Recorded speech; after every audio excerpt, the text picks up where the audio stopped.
balabo abayizisulu zokudilizwa kwabasebenzi umshayushilo ezweni.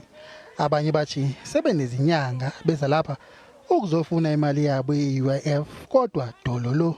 Miss me by April at work.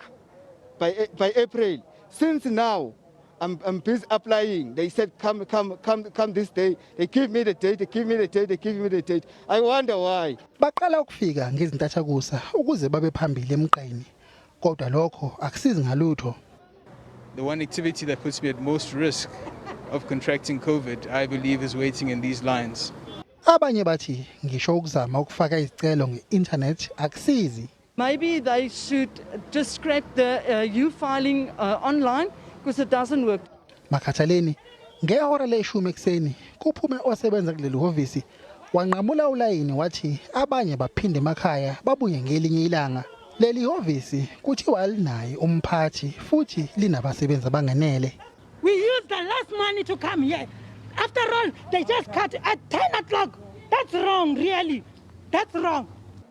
Omunye ukhiphe isibhongo kulonogada. When I took out the older peoples and put them in the front, they just came to me and hit me just because they said he was here for a long time. Okhulumela umnyango wezabasebenzi kwisifunda saseGauteng uSikhothali Lorotodi ukuhlabile ukuzama ukunqamula ulayini kuthiwe abanye babuyele emakhaya. Uthe umnyango uzolifakela izibuko loludaba. Mbongeni Muthwa, SABC eGoli.